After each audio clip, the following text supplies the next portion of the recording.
కొరింథీ మొదటి పత్రిక 9వ అధ్యాయం. కొరింథీ మొదటి పత్రిక 9వ అధ్యాయం 8 నుండి 15 వరకు ఉన్న కొన్ని వచనాలు ఈ సాయంకాలం చదువుకున్నాం. 8 నుండి 15 వరకు నేనే చదువుతాను. ఈ మాటలు లోకాచారమును బట్టి చెప్పుచున్నానా? ధర్మశాస్త్రము కూడా వీటిని చెప్పుచున్నది కదా. కళ్ళము త్రొక్కుచున్న ఎద్దు మూతికి చిక్కము పెట్టవద్దు అని మోషే ధర్మశాస్త్రములో రాయబడి ఉన్నది. దేవుడు ఎడ్ల కొరకు విచారించుచున్నాడా? కేవలము మన కొరకు దీనిని చెప్పుచున్నాడా? అవును, మన కొరకే గదా ఈ మాట వ్రాయబడే. ఏలయనగా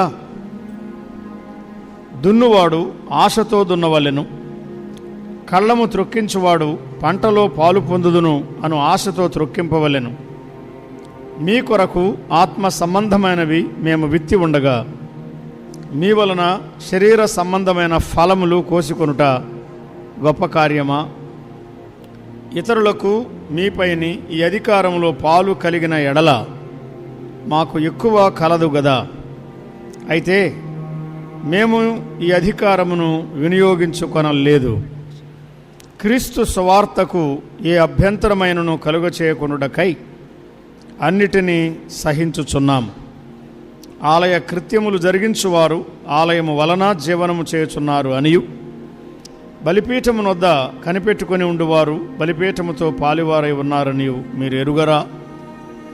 అలాగున సువార్త ప్రచురించువారు సువార్త వలన జీవింపవలనని ప్రభువు నియమించి ఉన్నాడు. నేనైతే వీటిలో దేనినైనను వినియోగించుకొనలేదు. మీరు నా ఎడల ఎలాగున జరుపవలను అని ఈ సంగతులు రాయను లేదు. ఎవడైనను నా అతిశయమును నిరర్థకము చేయుట కంటే నాకు మరణమే మేలు. ప్రార్థన చేద్దాం. తలలు వంచండి. ప్రేమగల తండ్రి, యోహాను రాసిన 3వ పత్రికలో నుండి మా ఆత్మ ఎలాగు వర్ధిల్లవలెనో విశ్వాస విషయంలో, ఉపదేశ విషయంలో మమ్మల్ని ఇంతవరకు హెచ్చరించినందుకై స్తోత్రములు చెల్లిస్తున్నాం. అలాగే మేము పాడుచున్న పాటల ద్వారా కూడా మమ్మల్ని హెచ్చరిస్తున్నారు. మా ప్రభువా, భయముతో వణుకుతో జీవించుటకు మాకు సహాయం చేయండి.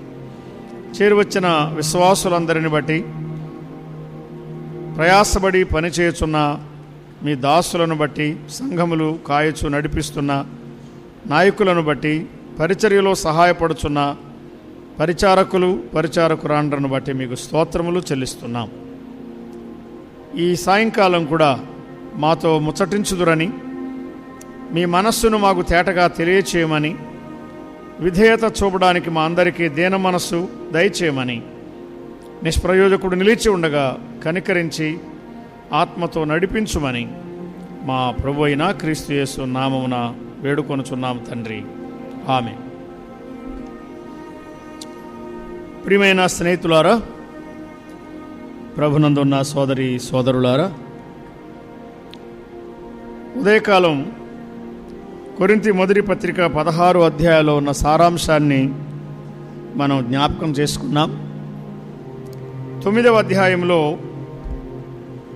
3 భాగాలుగా మొదటి 15 వచనాలు పనివాని భాగ్యం లేక సేవకుని భాగ్యం, 16 నుండి 23 వరకు ఉన్న వచనాలు పనివాని భారం, సేవకుని భారం, 24 నుండి చివరి వరకు 27 వరకు ఉన్న వాక్య భాగంలో పనివాని భద్రత లేక బాధ్యత.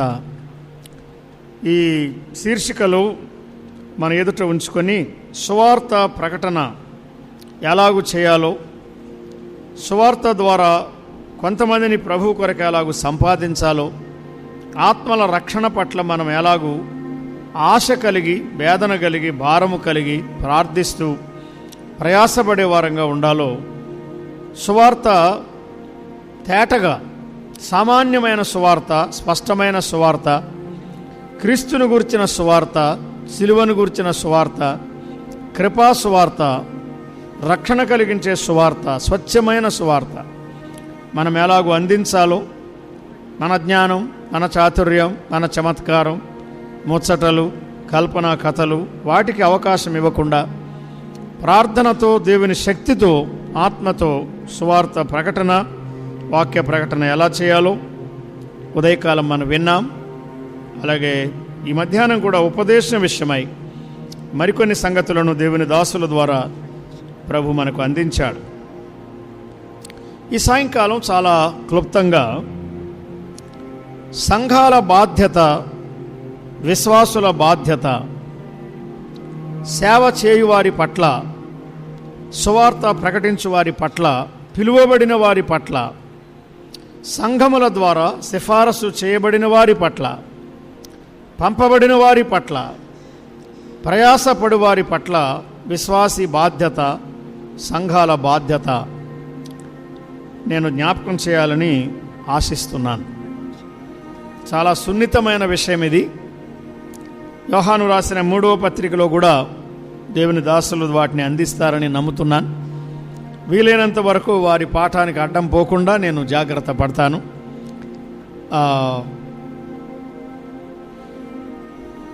రెండు రకాలుగా ఈ సాయంకాలం దీన్ని మనం ఆలోచన చేయబోతున్నాం. ఒకటి సేవకుని పరంగా, మరి ఒకటి సంఘపరంగా. సువార్త ప్రచురించు వారిని గూర్చి ప్రభు ముందే ఆలోచించాడు. చూడండి, వారి పోషణను గూర్చి దేవుని వాక్యంలో ఉన్న మాటలు, పాత నిబంధనలో ఉన్న ఒక వచనాన్ని ఆయన ఎత్తి మాట్లాడుతున్నాడు. ద్వితీయోపదేశ కాండం 25వ అధ్యాయం. ద్వితీయోపదేశ కాండం 25వ అధ్యాయం 5వ వచనం చదువుకుందాం. చదవండి ఒక సహోదరుడు. 4వ వచనం, 25వ అధ్యాయం 4వ వచనం. నూర్చెడి ఎద్దు మూతికి చిక్కము వేయకూడదు అన్నాడు.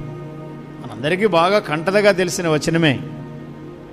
నూర్చెడి ఎద్దు మూతికి అన్నాడు. అక్కడ ఒక అంకె వేసి కింద ఏమని రాస్తున్నాడు?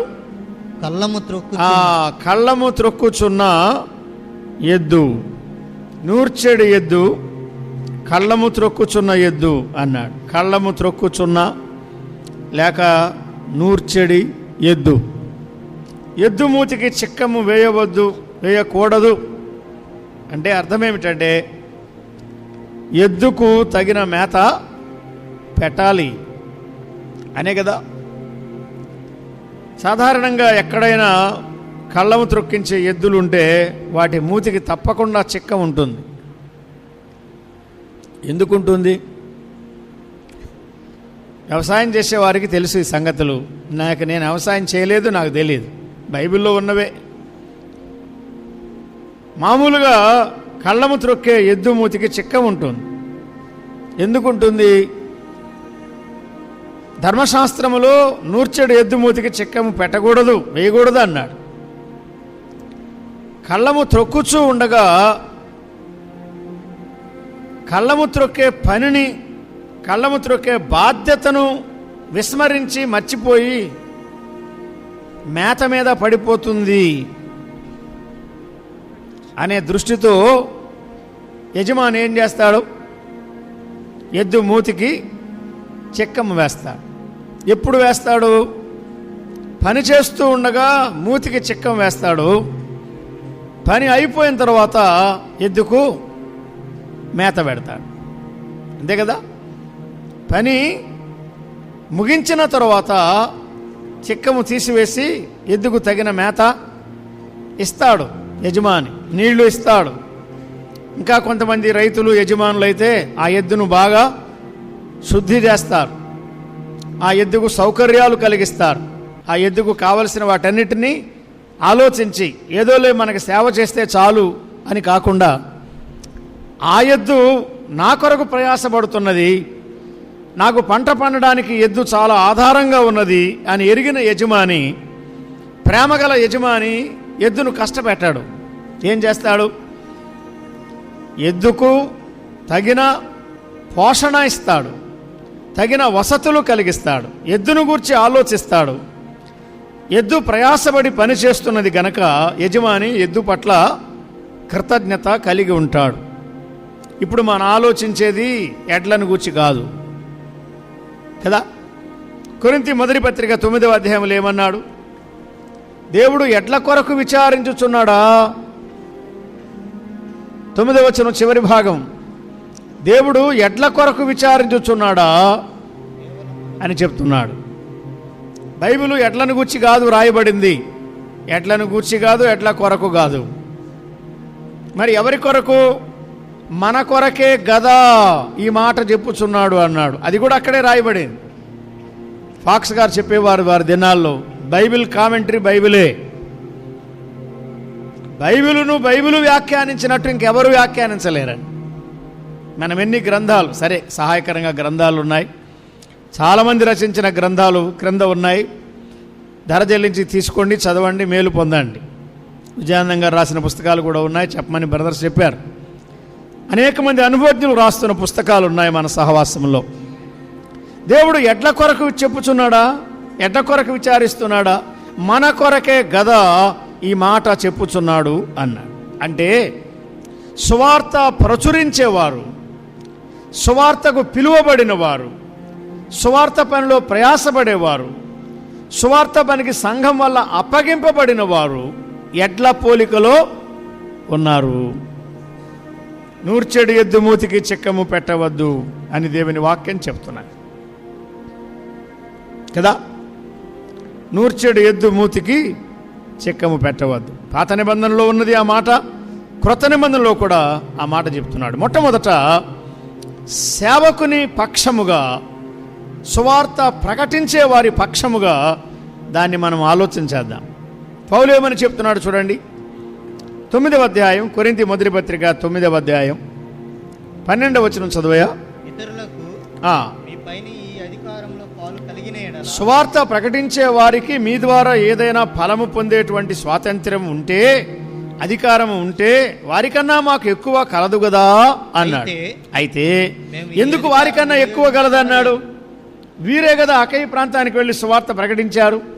వీరు సువార్త ప్రకటించడం ద్వారా, సేవ చేయడం ద్వారా కదా, 18 నెలలు చేసిన సేవ ద్వారా కదా అక్కడ అనేకులు ప్రభువునందు విశ్వాసం ఉంచారు, సంఘం ఏర్పడింది, సంఘ విధానాలు వారు నేర్చుకున్నారు. ప్రారంభ దినాలు కనుక కొన్ని లోపాలు ఉన్నవి చక్క చేయడానికి పత్రిక రాశాడు, వారు చక్కబడ్డారు. వారికి ఎక్కువ పాలు, వారికి పాలుంటే వేరే వారికి ప్రయాసపడిన మాకు ఎక్కువ కలదు కదా అన్నాడు. అయితే మేము ఈ అధికారమును వినియోగించుకొనలేదు. మేమంటే బర్నబా, పౌలు కలిపి చెప్తున్నారు, లేక పౌలు శీల కలిపి అనుకోండి. పౌలుతో జతగా పనిచేసిన వారు ఎవరైనా సరే. తర్వాత క్రీస్తు సువార్తకు ఏ అభ్యంతరమైనను కలుగ చేయకుండాకై అన్నిటినీ మేము సహించుచున్నాము అన్నాడు. మళ్ళా 14వ వచనంలో సువార్త ప్రచురించు వారు సువార్త వల్ల జీవింపు వల్లని ప్రభువు నియమించి ఉన్నాడు, నేనైతే వీటిలో దేనినైనాను వినియోగించుకొనలే. పౌలు యొక్క మాదిరి ఏమిటి? సువార్త ప్రకటించి ఎక్కడ పని చేశాడో వారి ద్వారా ఫలము పొందడానికి హక్కున్నా, అధికారం ఉన్నా, స్వాతంత్ర్యం ఉన్నా ఆయన ఆ స్వాతంత్ర్యము వినియోగించుకొనలేదు అని ఆయన చెప్తున్నాడు. మరొక మాట కూడా చదువుకుందాం. 18వ వచనం, ఉదయం మనం చదివిన భాగంలో ఉన్నది. అట్లయితే నాకు జీతమేమి? నేను సువార్తను ప్రకటించినప్పుడు సువార్త యందు నాకున్న అధికారమును అధికారమేమో ఉన్నది కానీ దాన్ని పూర్ణముగా వినియోగపరచుకొనకుండా సువార్తను ఉచితముగా ప్రకటించుటయే నా జీతం. అమ్మాయా, ముఖ్యంగా సువార్త ప్రకటించేవారు, సువార్త పనికి పిలువబడ్డాము అనే ఆలోచన కలిగిన వారు జాగ్రత్తగా గమనించాలి. ఆయన ఏమని చెప్తున్నాడంటే, సువార్తను ఉచితముగా ప్రకటించుటయే నా జీతం. సువార్త ప్రకటించినందుకు మనం ఏమైనా పొందాలి అనేటువంటి కోరిక మనలో ఉండకూడదు. మరి ఎలా జీవించాలి? నీతిమంతుడు విశ్వాసం మూలముగా జీవిస్తాడని బైబిల్లో ఉంది. విశ్వాసం అంటే మన అవసరాలుంటే తెలియజేసేది కాదు, అది విశ్వాసం కాదు. మన అవసరాలు ప్రత్యక్షముగానైనా పరోక్షముగానైనా తెలియజేయడం విశ్వాస విధానం కాదు, విశ్వాస జీవితమే కాదు. అసలు మన సహవాసం విశ్వాస జీవితం పునాది మీద ప్రారంభమైంది, కట్టబడింది. అపోస్తలులు ఎన్నడే కానీ ఎవరి దగ్గర వారి యొక్క అవసరాలు తెలియజేసిన వారు కాదు.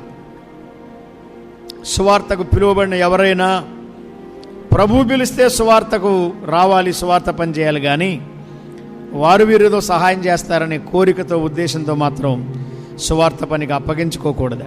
చేయగల పని ఏదైనా కష్టపడి ఈ లోకంలో చేయవలసిందే. కానీ దేవుని వాక్యం ఇచ్చేటువంటి అవకాశాలు ఉన్నాయి.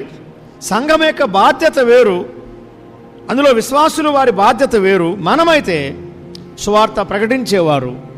మనం ఇంతవరకు విన్నామే, ధనాపేక్షతో కానీ ఏదైనా దీని ద్వారా పొందాలి అనేటువంటి కోరికతో కానీ ఎన్నడూ సువార్త పనికి అప్పగించుకోకూడదు. అది ఖాయం. ఆయన పనికి తగిన వారిని ఆయన పిలుస్తాడు, పంపిస్తాడు. ఆయన ఎవరిని పిలుస్తాడో, ఆయన ఎవరిని పంపిస్తాడో వారిని తప్పక పోషిస్తాడు, సందేహం ఏమి లేదని. ఒక విధవరాలి ద్వారా పోషించగలడు, కాకుల ద్వారా పోషించగలడు, అద్భుతమైన విధానాల్లో పోషిస్తాడు. ఇప్పటికీ విశ్వాసంతో జీవించే అనేక మందిని ఆయన అలాగే పోషిస్తున్నాడు. సంఘాలు వారి బాధ్యతలో నమ్మకంగా ఉండకపోయినా, విశ్వాసమైన మనము కూడా మన బాధ్యత తప్పిపోయినా, నిజంగా విశ్వాసంతో జీవించే దేవుని సేవకులు, పిలువబడిన వారిని ఎన్నడూ ప్రభు విడిచిపెట్టేవాడు కాడు. అది మన అనుభవం. ఎన్నడూ విడువను, మరువను. నేను విడువను, మరువను. ఎవరు విడిచినా నేను విడువను, ఎవరు మరచినా నేను మరువను. ఈ వాగ్దానాలు పట్టుకొని మనం జీవించవలసిందే. కానీ అవసరాల కొరకు లేక ఆశతో ఈ లోకంలో సేవ చేయడం ఎంతమాత్రం యుక్తమైంది కాదు. సువార్త ఉచితముగా అందించేదే, వాక్య పరిచర్య ఉచితముగా చేసేదే విశ్వాస జీవితము, సేవా జీవితం. అంటే అది విశ్వాసంతో ప్రభు మీద ఆధారపడి చేసేదే. మత్తయి సువార్త 10వ అధ్యాయం చూడండి. మత్తయి సువార్త 10వ అధ్యాయం 8వ వచనం చివరిలో అని చెప్తున్నాడు, ఉచితముగా పొందితిరి, ఉచితముగా పొందితిరి, ఉచితముగా ఇయుడి అన్నాడు. వాక్యం చెప్పినందుకు రేట్లు లేవు. వాక్యం చెప్పినందుకు ఆశపడకూడదు. వాక్యం చెప్పినందుకు ఎవరేమిస్తారని ఎదురు చూడకూడదు. వాక్యం అందించి వెళ్ళిపోవడమే మన పని. ప్రయాణానికి కావలసినవి లేకపోయినా దారిలో ఇస్తాడు ప్రభు. ఆయన ఎవరినో సిద్ధపరచి ఉంచుతాడు. అప్పటికప్పుడు ఆయన అందిస్తాడు. ఆ అనుభవం మనకు ఉండాలి. కానీ మనుషుల మీద ఆధారపడి మన అవసరాలు వారికి తెలియజేసుకుని భిక్షగాళ్ల వలె జీవించడం మాత్రం ఎంత మాత్రం యుక్తం కాదు. మహోన్నతమైన పరిచర్యకు ఆయన పిలిచాడు. పిలిచినవాడు నమ్మదగినవాడు కాడా? ఎవరు నమ్మదగిన వారు కాకపోయినా ఆయన నమ్మదగిన వాడే. అడుగడుగున అక్కర కొలది మన అక్కరలు తీర్చి ఆదుకునేవాడు, నేనున్నాను అని చెప్పేవాడు. మనం ఆదుకునే ప్రభు మన పక్షంగా ఉన్నాడు. స్నేహితులారా, యవనస్తులు అధైర్యపడనక్కర్లేదు. ఖర్చులున్నాయి, అవసరాలున్నాయి, భారాలున్నాయి. కానీ మనం ఎరిగిన ప్రభు, పిలిచిన ప్రభు మనల్ని పోషిస్తాడు, తప్పక పోషిస్తాడు. ఏమీ లేకపోయినా అరణ్యంలో లక్షలాది ప్రజలను ఏ రోజుకు ఆ రోజు ఆహారం ఇచ్చి పోషించినవాడు, వారి అవసరాలు తీర్చినవాడు. ఈనాడు ఆయన మారిపోయాడా? ఆయన నిన్న నేడు నిరంతరం ఏకరీతిగా ఉన్నవాడు. బలహీనమైన విధానాలకు స్వస్తి చెప్పి విశ్వాసముతో జీవించడానికి నేర్చుకుందాం, పూనుకుందాం. కొరింథీ 2వ పత్రిక చూడండి, 11వ అధ్యాయం. కొరింథీ 2వ పత్రిక 11వ అధ్యాయం. కొరింథీయుల మధ్య సేవ చేస్తూ పౌలు ఎలాగో మాదిరి చూపించాడో చెప్తున్నాడు. 7వ వచనంలో ఏమన్నాడు? మిమ్మును హెచ్చింపవలనని మీకు దేవుని సువార్తను ఉచితముగా ప్రకటించుచు నన్ను నేనే తగ్గించుకున్నందున పాపము చేసి తినా మీకు పరిచర్య చేయుటకై నేను ఇతర సంఘముల వలన జీతము పుచ్చుకొని, అంటే వారేదో జీతం నియమించారని కాదు, వారి స్వేచ్ఛార్పణలు ఇచ్చారని, వారి ధనము దొంగిలిన వాడనైతిని. మరియు నేను మీ యొద్ద ఉన్నప్పుడు ఏమంటాడు పౌలు? నాకు అక్కర కలిగి ఉండగా. సువార్త ప్రకటించేవారు నేర్చుకోవాల్సిన అనుభవాలు బైబిల్లో చెప్తున్నాడు. నాకు అక్కర కలిగి ఉండగా నేను ఎవని మీదను భారము మోపలేదు. మోపలేదు. ఎంత గొప్ప మాదిరి. తర్వాత ఏమంటాడు? ప్రతి విషయములో నేను మీకు భారముగా ఉండకుండా జాగ్రత్త పడితిని, ఇక ముందుకును జాగ్రత్త పడతానన్నాడు. సువార్త ప్రకటించేవారు ఎన్నడు గాని విశ్వాసులకు భారముగా ఉండకుండా, సంఘాలకు భారముగా ఉండకుండా జాగ్రత్త పడాలి. ప్రభు భయముతో ఈ మాటలు నేను చెప్తున్నాను. ఎన్నడు గాని మన అవసరాలు మనుషులకు తెలియజేసి వారి మీద ఆధారపడే వారంగా దిగజారిపోవద్దు. అవసరమైతే కష్టపడదాం. కొరింథీ 2వ పత్రిక 12లో ఏం చెప్పాడు చూడండి, 14వ వచనం. ఇదిగో ఈ 3వసారి మీ యొద్దకు వచ్చుటకు సిద్ధముగా ఉన్నాను, వచ్చినప్పుడు మీకు భారముగా ఉండను. మరేం కోరుకుంటున్నాడు ఆయన? మీ సొత్తును కాదు, మిమ్మునే కోరుచున్నాను. గొప్ప మాట అది. బ్రదర్, ప్రభు పనికి పిలువబడ్డావా? ఎవరి సొత్తును కాదు నువ్వు కోరవలసింది, వారి ఆత్మలను కోరాలి. వారి రక్షణ, వారి ఎదుగుదల, వారిని క్రీస్తులో సంపూర్ణంగా చేయాలి. వారికి వరం ఇవ్వాలి, వారికి అనుభవం ఇవ్వాలి, వారిని పెంపార చేయాలి. నీవు చేయగలిగిన పని నీవు ఇవ్వడానికే వెళ్ళాలి. నేనేదైనా ఇవ్వాలి అనే ఉద్దేశంతో వెళ్ళాలి. ఆత్మ సంబంధమైన వాటిని వారికి అందించడానికి మనం వెళ్ళాలి. అదే మన గురిగా ఉండాలి. ఎన్నో స్థలాల్లో దేవుని దాసులు సువార్త ప్రకటించి ఏ సహాయము పొందకుండా వెళ్ళిపోతున్నారు తెలుసా మీకు?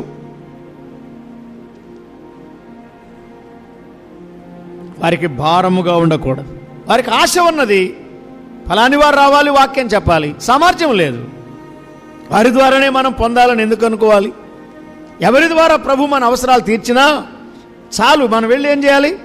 సువార్త ప్రకటించాలి. ప్రతి నెల నమ్మకంగా దేవుని దాసులు సువార్త పనిచేసేవారు. వారికి జీతాలు రాబడలేదు, కానీ సువార్త ప్రకటించేవారే సంఘాలకు భారముగా ఉండకుండా మాదిరి చూపిస్తున్న వారు ఉన్నారు. నేను పేర్లు చెప్పను. నేనైతే వీటిలో దేనిని వినియోగించుకోలేదు అన్నాడు. ధనాపేక్షను కప్పిపెట్టు వేషము ఎక్కడ గాని ఎన్నడూ గాని పౌలు ఉపయోగించలేదండి. సహవాసానికి ముఖ్యమైనదేదో, సంఘానికి విశ్వాసికి ముఖ్యమైనదేదో, ఆ విశ్వాసము అనేదాన్ని అందులో బలహీనులు కాకుండా మనం జాగ్రత్త పడాలి. సొమ్ముకు ఎప్పుడు దాసులం అయిపోతామో అప్పుడే మన శక్తిని మనం కోల్పోతాం. గ్యారంటీ, అనుమానం ఏమి లేదు. సహవాసములో ప్రమాదకరమైంది సొమ్ము. సొమ్మే కదా, అదేమైతేలే అని లూజ్గా మాట్లాడితే ఇక వాక్యం చెప్పాల్సిన పని లేదు, మనం చదవాల్సిన పని లేదు. సొమ్ము తక్కువ. సొమ్ముని గురించి బైబిల్లో ఎందుకు రాశాడు? నేనైతే వీటిలో దేనిని వినియోగించుకోలేదని మాదిరి చూపిస్తున్నాడు. సామాన్య విశ్వాసుల కన్నా ఎక్కువగా ఇచ్చే సువార్థికులు ఉన్నారు. మీరు ఎరుగుదురా? సంఘము ఇచ్చేదానికన్నా ఎక్కువ ఇచ్చేవారు ఉన్నారు. నేను ప్రభు భయంతో చెప్తున్నాను ఈ మాటలు. Don't take things light. ప్రభు విషయాలు చులకనగా ఎంచుకోవద్దండి. విశ్వాస జీవితం దానికన్నా గొప్పదేమి లేదు. ఎప్పటికప్పుడు ప్రభు మన అవసరాలు తీరుస్తాడు. మీరు తెలుసుకోండి, సంఘాలు ఎలా ఉన్నాయి, సువార్థికులు ఎలా ఉన్నారు. ధనాపేక్ష కలిగి సేవ చేస్తున్న వారెవరు? ఖర్చు పెట్టి సేవ చేస్తున్న వారెవరు? ఉన్న వాటిని ఇచ్చి సేవ చేస్తున్న వారెవరు? ఆలోచన చేయండి. పౌలు దినాల్లో ఎంతోమంది ఉన్నారు. అయితే పౌలు నమ్మకంగా ప్రభు కొరకే జీవిస్తున్నాడు. నేను ఎన్నడూ మీకు భారంగా లేను, ఇక మీదట కూడా భారముగా ఉండకుండా జాగ్రత్త పడతాను అని ఆయన చెప్తున్నాడు. చిన్న చిన్న స్థలాలు, కొత్త కొత్త పని, వారు ఖర్చులు భరించగలిగిన వారు కారు. సువార్త విస్తరించాలి, వాక్యము వెల్లడి కావాలి. వారి ద్వారా సహాయం పొందాలనే ఆశ మనకెందుకు? మనం చేయగలిగిన వాక్య సహాయం చేద్దాం. ప్రభు అన్యాయస్తుడు కాదు. సరే, నేను భారముగా ఉండకుండా జాగ్రత్త పడ్డాను. మీ సొమ్మును కాదు, మీ సొత్తును కాదు, మీ ఆత్మలను మిమ్మునే నేను కోరుచున్నాను అని దైవజనుడు అక్కడ వ్రాస్తున్నాడు. సువార్త పని చేసేవారు ఎవరే కానీ సొమ్ము విషయంలో శోధింపబడకుండా, విశ్వాసుల పైన కానీ సంఘాల పైన కానీ భారముగా ఉండకుండా మనం జాగ్రత్త పడాలి. పిలిచిన ప్రభు ఉన్నాడు, మన అవసరాలు ఆయనకే తెలియచేద్దాం. ఆయన తీర్చేవాడు, నమ్మదగినవాడు, ఎన్నడూ విడిచిపెట్టేవాడు కాదు. మంచిది. అయితే సంఘాల బాధ్యత ఏమిటి? విశ్వాసి బాధ్యత ఏమిటి? నూర్చేడు ఎద్దు మూతికి చిక్కము పెట్టకూడదనే మాట ఎందుకు చెప్పాడు? కళ్ళాన్ని గురించి చెప్పాడా? ఎడ్లను గురించి చెప్పాడా? చిక్కాన్ని గురించి చెప్పాడా? రైతుల గురించి చెప్పాడా? వ్యవసాయాన్ని గురించి మనకు చెప్పాలని చెప్పాడా? దేవుని వాక్యం ఏమన్నాడు? మన కొరకే కదా, మన కొరకే కదా ఈ మాట వ్రాయబడింది, మన కొరకే కదా అన్నాడు. మన కొరకైతే మరి మధ్యాహ్నం మన కొరకే దాన్ని మనం స్వీకరిస్తాం. దేవుడు మన కొరకే మాట్లాడుతున్నాడు. మన కొరకంటే నూర్చెడు ఎద్దు మూతికి చిక్కం పెట్టవద్దు అన్నాడు, అంతే కదా. నూర్చెడు ఎద్దుగా, నిద్రపోయేద్దుగా.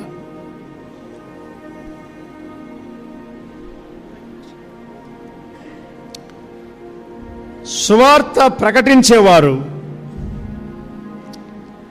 నిజముగా సువార్త ప్రకటిస్తే వారికి ఏ లోటు ఉండదండి. అర్థమైందా? నూర్చెడు ఎద్దు అని చెప్తున్నాడు. కళ్ళము త్రొక్కుచున్న ఎద్దు, దున్నుచున్న ఎద్దు, విత్తుటలో లేక దున్నుటలో, కోత కోయుటలో, కుప్ప నూర్చుటలో, వ్యవసాయంలో ఆయా దశలలో ప్రారంభం నుండి చివరి వరకు ఎద్దు ప్రయాసపడుతున్నది. ఎడ్లు లేకుండా వ్యవసాయం సరిగా సాగదు. అందుకే చెప్తున్నాడు ప్రయాసపడేది అని. ఇప్పుడే దేవుని దాసులు మనకి వివరించారు. విశేషముగా ఉపదేశమందు, వాక్యమందు ప్రయాసపడేవారు, అక్కడే నూర్చెడు ఎద్దు అనే మాట రాశారు. సువార్తలో ప్రయాస, వాక్య ధ్యానములో ప్రయాస, లేఖనాలు ఏరుకోవడంలో కూర్చుకోవడంలో ప్రయాస, ప్రార్థనలో ప్రయాస, పల్లెలోకి వెళ్ళి ప్రయాస, గృహాలకు వెళ్ళి ఇంటింటికి వెళ్ళి ప్రయాస, వ్యక్తులను కలుసుకొని ప్రయాస, కూడికల్లో ప్రయాసపడుతున్నారు కదా. ఉపదేశమందు, వాక్యమందు ప్రయాసపడే ఎద్దులు నూర్చెడు ఎద్దు మూతికి చిక్కం పెట్టకూడదు అన్నాడు. వ్యవసాయాన్ని గురించి ప్రభు మాట్లాడుతున్నాడు. సామెతల గ్రంథం 12వ అధ్యాయం చూడండి. సామెతల గ్రంథంలో 2-3 వచనాలు మనము చదువుకుందాం.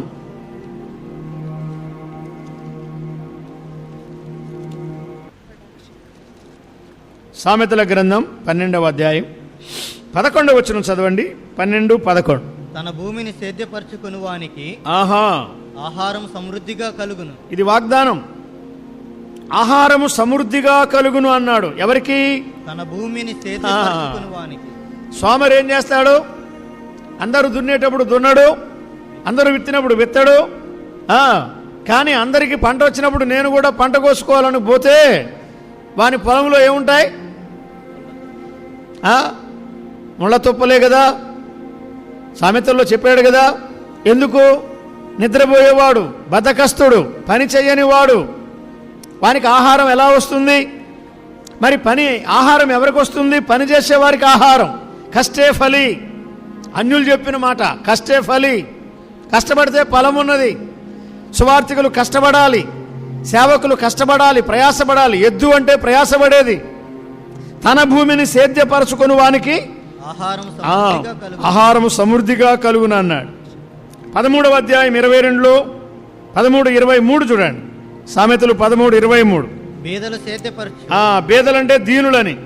దీనులు సేద్యపరచు క్రొత్త భూమి విస్తారంగా పండును అన్నాడు. ఈ పని జరిగిన చోటనే పాతరాళ్ల మధ్యన పనిచేసేదానికన్నా కొత్త స్థలాలకు వెళ్ళి, కొత్త గ్రామాలకు వెళ్ళి, సంఘం లేని చోట సువార్త ప్రకటిస్తే ఆ కొత్త భూమి విస్తారంగా పండుతుంది. కొత్త స్థలాలు. ఒకప్పుడు రాయలసీమలో, కర్నూలు జిల్లాలో ఎక్కువ సంఘాలు ఉండేవి తప్ప అనంతపురం జిల్లా, కడప జిల్లా, చిత్తూరు జిల్లా సంఘాలు చాలా తక్కువ. కొత్త భూమి అది. అనంతపురంలో ఉన్నాయి, జిల్లాలో 2-3 చోట్ల ఉన్నాయి అంతే. కానీ గత 30 సంవత్సరాల్లో, 30-35 సంవత్సరాల్లో 100 సంఘాలు పైన ఏర్పడ్డాయి. కొత్త సంఘాలు ఏర్పడ్డాయి. పాతవి కాదు, ఉన్నవి జీలిపోయేవి కాదు. కొత్త భూమి. కొత్త స్థలాలకు వెళ్ళి పనిచేసేవారు ఉన్నారా? సువార్త ద్వారా ఎవరు ప్రభుని అంగీకరిస్తారో వారిని విశ్వాసములో పెంచి సంఘముగా కట్టి కృషి చేసేవారు కావాలి. క్రొత్త భూమి, సేద్యపరచే భూమి అన్నాడు. మనం సేద్యపరిస్తే మనకు ఆహారం వస్తుంది. ఎద్దు ప్రయాసపడుతుంది కనుక ఎద్దుకు ఆహారం ఏమీ కొరత ఉండదు. నూర్చెడు ఎద్దు అన్నాడు, ప్రయాసపడే ఎద్దు అని చెప్తున్నాడు. సామెతలు 14:4 చూడండి. 14వ అధ్యాయం 4వ వచనం. ఎద్దులు లేని చోట ఎడ్లు లేని చోట గాది యందు ధాన్యమే ఉండదు అన్నాడు కదా. ధాన్యం కావాలంటే ఏం కావాలి? ఎద్దులు. ప్రయాసపడి పనిచేసే ఎడ్లు కావాలి. కొంతమంది ఉద్యోగస్తులుగా ఉండి ఎడ్ల వలె ప్రయాసపడుతున్నారు. సేవకుల కన్నా ఎక్కువ ప్రయాసపడుతున్నారు. సువార్త పనిచేసేవారు అనేవారి కన్నా, లేక అలా పిలువబడే వారి కన్నా ఎక్కువ ప్రయాసపడుతున్నారు. ప్రభుకు స్తోత్రం. అయితే సువార్థికులు ప్రయాసపడాలి. ఎడ్లు లేని చోట గాది యందు ధాన్యం ఉండదు అన్నాడు.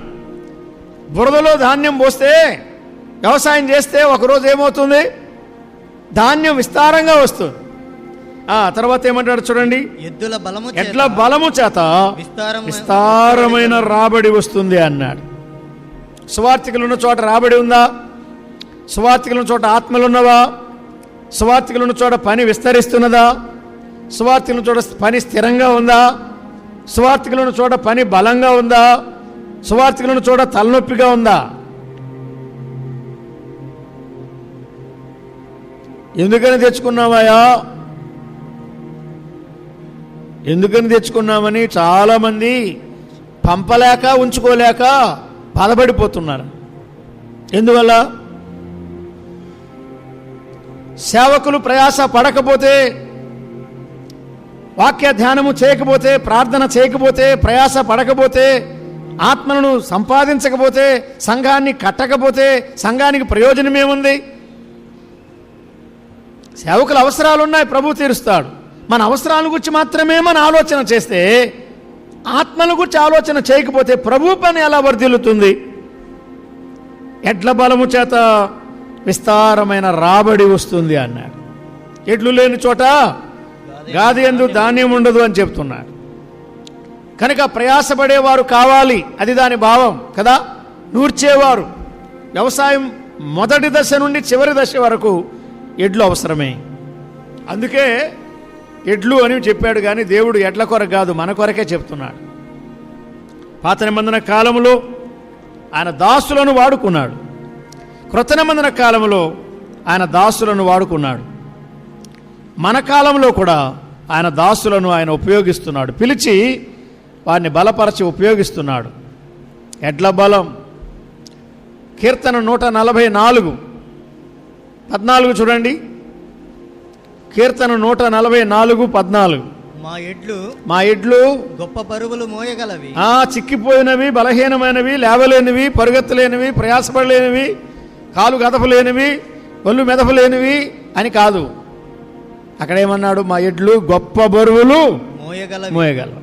మా వీధులలో మన సేవకులు ఎలా ఉన్నారు? సువార్థికులు ఎలా ఉన్నారు? ఉపదేశకులు ఎలా ఉన్నారు? ఇది మనకి సవాలు కాదా? మా ఎడ్లు గొప్ప బరువులు మోయగలవి. ప్రయాసపడే మనసుందా? కష్టపడే మనసుందా? ఉన్నా లేకపోయినా, తిన్నా తినకపోయినా, ఏది జరిగినా జరగకపోయినా పని పని పని పని. సువార్త, ఆత్మలు, సంఘాలు, వాటి క్షేమము, వీటితో మనం నింపబడాలి స్నేహితులా. ఎవరిని బట్టి బలహీనపడనక్కర్లేదు. నా మట్టుకు నేను, నీ మట్టుకు నీవు. ఎడ్ల బలం. ఎడ్లు గొప్ప బరువులు మోయగలవి. దైవజనుడా, సువార్థికుడా, ఉపదేశకుడా, సంఘములో నీవు ఏ భారమైనా మోస్తున్నావా? నా నామము నిమిత్తము భారము భరించేవారు కావాలి ప్రభు కోరుకుంటున్నాడు. ఎడ్లు అన్న నూర్చే ఎడ్లు. దుక్కి దున్నుట మొదలుకొని భూమిని సిద్ధపరిచే విత్తనాలు విత్తి, కొరింథీ 9లో చెప్పాడు కదా, దున్నువాడు ఆశతో దున్నాలి. ఎడ్లను గురించి చెప్తున్నాడు అంటే సేవను గురించి చెప్తున్నాడు. దున్నువాడు ఆశతో దున్నాలి. ఎందుకు దున్నుతున్నాడు? భూమిని సిద్ధపరిస్తే, విత్తనాలు విత్తినట్లయితే మంచి ఫలం వస్తుందని. మేము విత్తి ఉండగా ఫలములు కోసుకున్నది గొప్ప కార్యమా అని ఆయన రాస్తున్నాడు. సువార్త పనిచేసే వారికి అధికారం ఉన్నది, స్వాతంత్రం ఉన్నది. దేవుని వాక్యములో పోషణ ఆయన ఏర్పాటు చేశాడు. ఎలాగ ఏర్పాటు చేశాడు? దేవుని వాక్యంలో మనం చదువుకున్నాం. కొరింథీ మొదటి పత్రిక 9వ అధ్యాయానికి మళ్ళా రండి. ప్రయాసపడే ఎడ్లు, వాక్యములో ప్రయాసపడేవారు, స్వార్థలో ప్రయాసపడేవారు, ఆత్మల కొరకు సంఘాల కొరకు ప్రయాసపడేవారు ఉన్నారు. ప్రభుకు స్తోత్రం. మరి వారిని గురించి ఏమని చెప్తున్నాడు ఆయన? 13వ వచనం చదవండి. 9వ అధ్యాయం 13వ వచనం. ఆలయ కృత్యములు జరిగించువారు. పాత నిబంధనలో 2 దృష్టాంతాలు చెప్పాడు. ఒకటి ఆలయ కృత్యములు జరిగించువారు అన్నాడు. ఆలయ కృత్యములు, గుడారం ఉండేది, తర్వాత ఆలయం. సొలొమోను దినాల్లో ఆలయం, అప్పటి నుండి ఆలయం అనేది ఉన్నది. ఆలయ కృత్యములు జరిగించేవారు ఉన్నారు. ఇంకా బలిపీఠమునొద్ద కనిపెట్టుకొని ఉండువారు అన్నాడు. మళ్ళా చదువుదాం 13వ వచనం. ఆలయ కృత్యములు జరిగించువారు ఆలయము వలన జీవనము చేయుచున్నారు. నంబర్ 1. తర్వాత బలిపీఠము వద్ద కనిపెట్టుకొని ఉండువారు బలిపీఠముతో పాలివారై ఉన్నారు. నంబర్ 2. 14. అలాగున సువార్త ప్రచురించువారు సువార్త వలన జీవింపవలనని. పేతురు కాదు, పౌలు కాదు. ఎవరు నియమించింది? అపోస్తులు కాదు, సంఘ పెద్దలు కాదు, ప్రభువు నియమించి ఉన్నాడు. బ్రదర్, సిస్టర్, తోటి సహోదరులారా, సహోదరులారా, బైబిల్లో ఉన్న మాట మనం అర్థం చేసుకుందాం. సువార్త ప్రచురించువారు సువార్త వలన జీవింపవలెను. అది ప్రభువు చేసిన నియమం. అలాగున అన్నాడు. అంతకుముందు పాత నిబంధనలో 2 దృష్టాంతాలు చెప్పాడు. ఒకటి కనిపెట్టుకొని ఉండువారు, బలిపీఠం దగ్గర కనిపెట్టుకొని ఉండే లేవి గోత్రికులు బలిపీఠం మీద అర్పించబడిన వాడితో పాలివారై ఉన్నారు. ఎరుగరా? మీకు తెలుసు కదా. అలాగే ఏం చెప్తున్నాడు? ఆలయ కృత్యములు జరిగించేవారు లేవి గోత్రికులే. కొందరు యాజకులుగా ఉన్నారు, కొందరు లేవీయులుగా పరిచారకులుగా ఉన్నారు. యాజకులు యాజకత్వము సేవ చేస్తున్నారు, లేవీయులు లేవీయుల సేవ చేస్తున్నారు. వీరి సేవ వారి సేవ పోటీ సేవ కాదు. యాజకులు చేసే సేవకు సహాయకరముగా చేసే సేవ లేవీయుల సేవ. వీరిది గుడారపు సేవ, వారిది యాజకత్వపు సేవ కదండి. కానీ ఆ సేవ చేసేవారికి లోటు లేకుండా ప్రభు చేశాడు. ఈ పరిచర్య చేసేవారు కనిపెట్టుకుని ఉండేవారు, వీరికి కూడా ఆయన లోటు లేకుండా చేసి. అలాగున ఇప్పుడు కొత్త నిబంధనలో ఆలయం లేదు, బలిపీఠం లేదు. సంఘమే ఆలయం, క్రీస్తే ఆలయం, మనమే ఆలయం. క్రీస్తే మన బలిపీఠం. అయితే సువార్త ప్రచురించు వారు ఉన్నారు కదా, సువార్తకు పిలువబడిన వారు ఉన్నారు, సువార్తకు పంపబడిన వారు ఉన్నారు, స్థానిక సంఘాల ద్వారా సువార్త పనికి పంపబడిన వారు ఉన్నారు. వారు ఎలా జీవించాలని ప్రభు నియమించాడు? సువార్త వలన జీవించాలి. ఎలాగూ? అలాగూ అన్నాడు. అంటే పాత నిబంధనలో ఆయన చేసిన ధర్మము, ఆయన చేసిన ఏర్పాటు అది మనకు అర్థమైతే అలాగున సువార్త ప్రచురించువారు సువార్త వలన జీవించాలి అన్నాడు. ఇప్పుడు మనం ఆలోచన చేద్దాం. నేను ముగించిన తర్వాత మిగిలిందంతా మీరే ఆలోచన చేసేది. ఇకంతా మీకే. పాత నిబంధన కాలంలో ఇశ్రాయేలు 12 గోత్రాల వారు ఉన్నారు కదా. ఇశ్రాయేలు గర్భములో నుండి వచ్చిన వారు, యాకోబుల ద్వారా వచ్చిన వారు 12 గోత్రాల వారు ఉన్నారు. గోత్రాల లెక్క 12 సరిపోయింది. ఆయనను సేవించడానికి ఇశ్రాయేలు 12 గోత్రాల వారు తప్పిపోగా 1 గోత్రం వారు మాత్రమే ప్రభు పక్షంగా వచ్చారు. నిర్గమకాండం 32లో వారు లేవి గోత్రం వారు అన్నారు కదా. మీరు బైబిల్ అంతా చదివి ఒక్క మాట చెప్పాలి. 12 గోత్రాల వారు ప్రభువుకు అర్పించిన అర్పణల్లో 12 గోత్రాల వారికి ప్రభువుకు అర్పించిన అర్పణల్లో ఈ 12 గోత్రాల వారికి ఏమైనా భాగం ఉందా?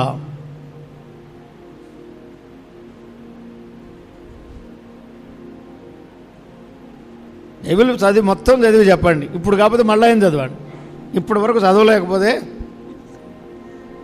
వారు అర్పించే వరకే కానీ లేవి గోత్రము ఒక్కటే ఏమీ లేని గోత్రం కదా. ప్రభు ఏమన్నాడు? ఇశ్రాయేలుతో పాటు మీకు పాలు లేదు, మీకు స్వాస్థ్యం లేదు, నేనే మీ పాలు, నేనే మీ స్వాస్థ్యం అన్నా. అయితే వారు అర్పించిన అర్పణలు మీరు చేయు సేవకు నేను వాటిని మీకు ఇచ్చి ఉన్నాను అన్నాడు. సంఖ్యాకాండం 18 చదువుకోండి. రిఫరెన్స్ కూడా చెప్తున్నా కదా, ద్వితీయోపదేశకాండం 18 చదువుకోండి. కనీసం సంఖ్య 18 చదవండి, ద్వితీయోపదేశకాండం 18 చదవండి. ఇంకెన్నో భాగాలు ఉన్నాయి. ప్రథమ ఫలాలు అర్పించారా? అర్పించిన వారికి ఏమీ లేదు అందులో. దశమ భాగాలు అర్పించారా? వారికి ఏమీ లేదు. యెహోవాకు అర్పించడమే. ప్రథమ ఫలాల యెహోవాకే, దశమ భాగాల యెహోవాకే కదండి. స్వేచ్ఛార్పణల యెహోవాకే, కృతజ్ఞతార్పణల యెహోవాకే, మొక్కుబళ్ళ యెహోవాకే. అన్నిటిలో పంటలో భాగం, రాబడిలో భాగం, ఇవన్నీ దేవుని సేవ కొరకే వారు అర్పించాలి. అర్పించేవాడు నేను అర్పించిన దానిలో మళ్ళా ఏదైనా భాగం పొందుతాను అనే ఆశ ఏమీ లేకుండా పూర్తిగా సమర్పణతో అర్పిస్తున్నాడు. ఇవ్వబడిన తరువాత ప్రభు ఏం చెప్పాడు?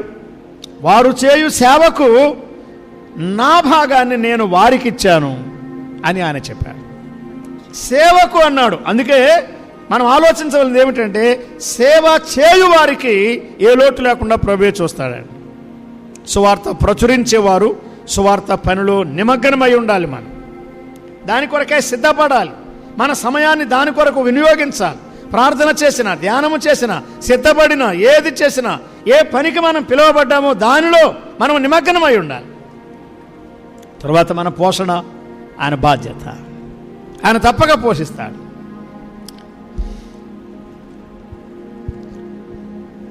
లూకాసు వార్త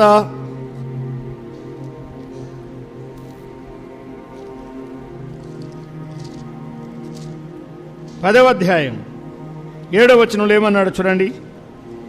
లూకాసు వార్త 10వ అధ్యాయం 7వ వచనం. వారు మీకిచ్చు పదార్థములను, ఆనాటి శిష్యులకు చెప్పాడు ఆయన, వారు మీకిచ్చు పదార్థములను తినుచు త్రాగుచు ఆ ఇంటిలోనే ఉండు, తినుచు త్రాగుచు ఆ ఇంటిలోనే ఉండుడి. పనివాడు తన జీతమునకు పాత్రుడు. పనివాడు తన జీతమునకు పాత్రుడు. పనివాడు తన జీతమునకు పాత్రుడు. మత్తయి సువార్త 10వ అధ్యాయం 10వ వచనం చదవండి. అక్కడేమన్నాడు?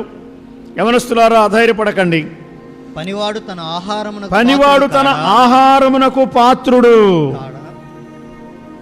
పనివాడు దేనికి పాత్రుడు? పని చేయనివాడు కాదు, పనివాడు పాత్రుడు అన్నాడు.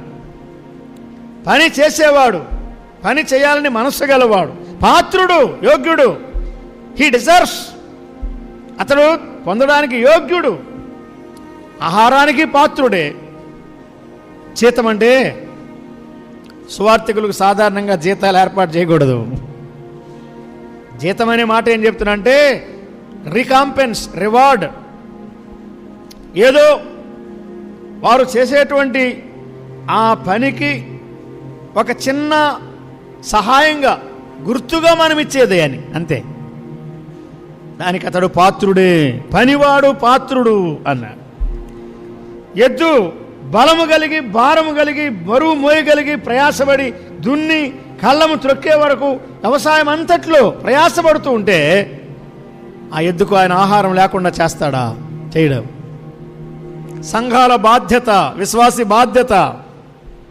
పనివాడు జీతమునకు పాత్రుడు, పనివాడు ఆహారమునకు పాత్రుడు. కొరింథీ 9:14 ప్రకారం పాత నిబంధన కాలంలో దేవుని ప్రజలు అర్పించిన అర్పణలు సేవ చేసే లేవీయులకు ఇచ్చాడు.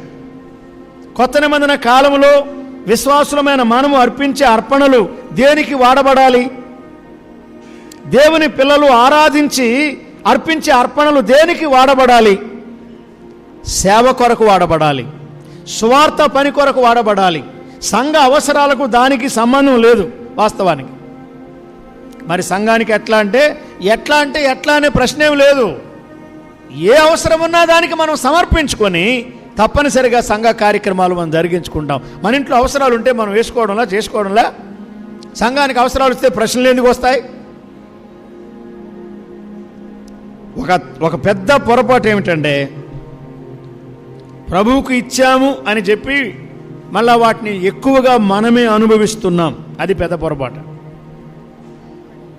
మనం ఏదైనా అనుభవించాలంటే మనము స్వేచ్ఛార్పణగా వేసుకోవాలి.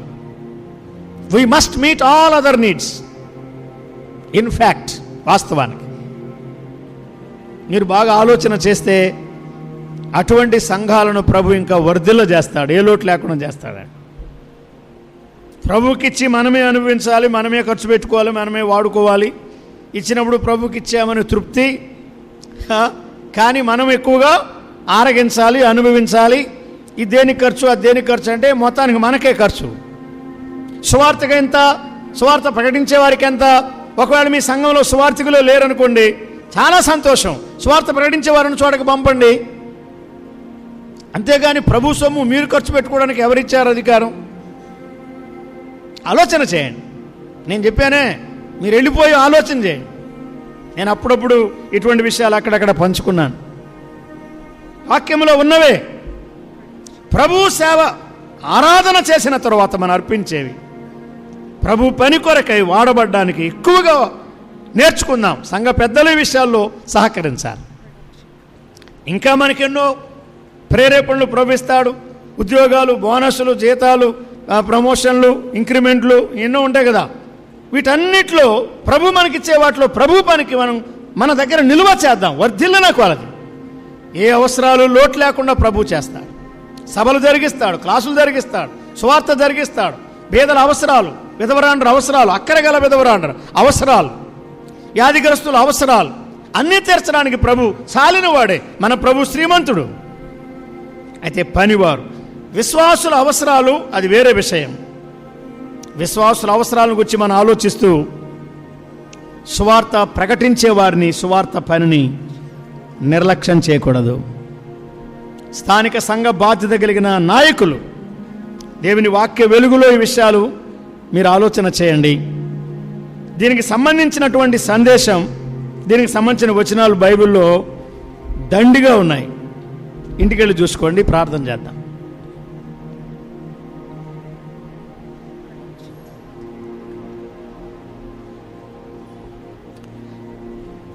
ప్రార్థన చేద్దాం. సువార్త ప్రచురించువారు ఎవరికి భారముగా ఉండకుండా ఉచితముగా ప్రభు పని చేస్తూ విశ్వాసముతో జీవించాలని ప్రభు నేర్పిస్తున్నాడు. అదే సమయంలో విశ్వాసులు, సంఘాలు సువార్త ప్రచురించు వారిని గురించి ప్రార్థించాలి, ఆలోచించాలి. వారి అక్కరలలో సహాయపడేవారుగా ఉండాలని వాక్యం తేటగా చెప్తున్నది. ప్రేమగల తండ్రి, సువార్త ప్రచురించడానికి అనేక మందిని సిద్ధపరచి పిలిచి ఉపయోగిస్తున్నారు. సంతోషిస్తున్నాము, స్తోత్రములు చెల్లిస్తున్నాం. విశ్వాసులమైన మా అనుభవాల్లో కొరతలు, లోపాలు మీరే తీర్చండి, నూతనపరచండి. మేము చేయుచున్నది విశ్వాసకి తగినట్టుగా చేస్తున్నాం. మీకు తగినట్టుగా, మీ వాక్యమునకు తగినట్టుగా చేయడానికి కూడా సహాయం చేయండి. మీ సమాధానముతో మమ్మను పంపించుమని, రాత్రి కొరకును సిద్ధపరచుమని క్రీస్తు యేసు నామమున స్తుతించి వేడుకొనుచున్నాము తండ్రి. ఆమేన్.